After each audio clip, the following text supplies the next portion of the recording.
The struggle against Rome. The Greek city of Tarentum in southern Italy fell out with Rome due to a violation of old treaties. In 282 BC, the Romans installed garrisons in Greek cities. The Tarentum people grew nervous and attacked Rome, driving the Roman garrison out.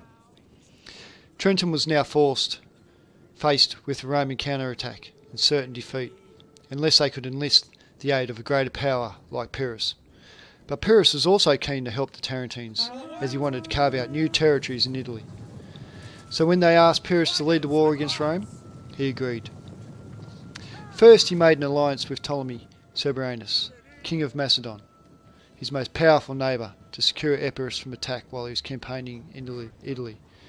He arrived in Italy in 280 BC with an army consisting of 3,000 cavalry, 2,000 archers, 500 slingers, 20,000 infantry, and 20 war elephants. The elephants were given to him by Ptolemy II, who had also promised a further 9,000 infantry and 50 elephants to defend Epirus while Pyrrhus was away.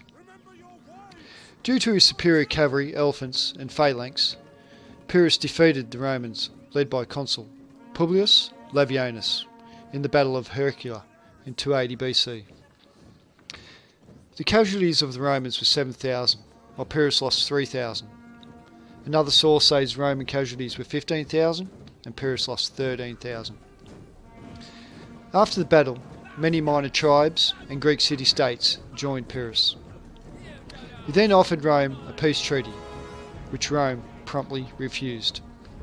The next year, Pyrrhus invaded Apula, where he was met by a Roman army led by consul Publius Decius Mus, who was utterly defeated, but Mus was able to break and deplete the strength of the army of Pyrrhus, which lost 3,500 men and many of his officers, and the Roman losses were 6,000 men.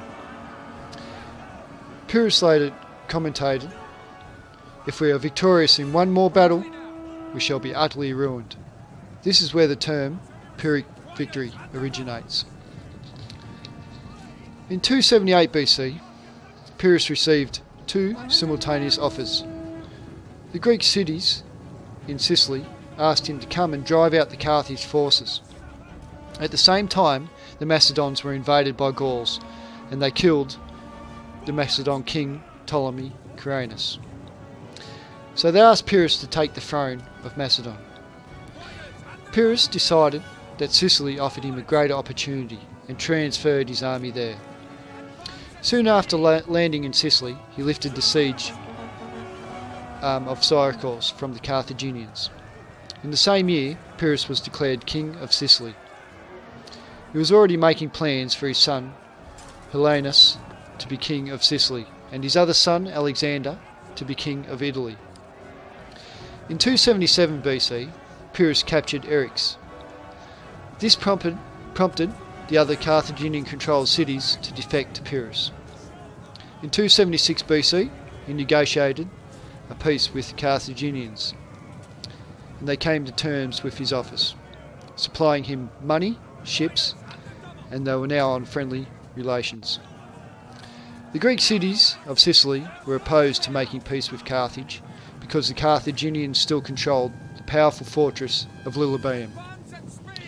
Pyrrhus gave in to them and broke the peace with the Carthage forces and began to siege Lilybaeum, and for 2 months he launched unsuccessful attacks on the city. Pyrrhus then demanded manpower and money from the Sicilians, which made them unhappy and were very unpopular, and soon they were enraged with Pyrrhus. The Carthaginians took this opportunity to send another army against Pyrrhus, which was promptly defeated. In spite of Pyrrhus's victory, the Sicilians grew ever more hostile against him, who considered abandoning Sicily altogether at this point. Samnite envoys reached Pyrrhus and informed him that Rome had captured all but one of the cities in Italy. Only Tarentum remained. He decided to abandon Sicily and return to Italy. As his ship left Sicily, he remarked to one of his companions, "What a wrestling ground we are leaving."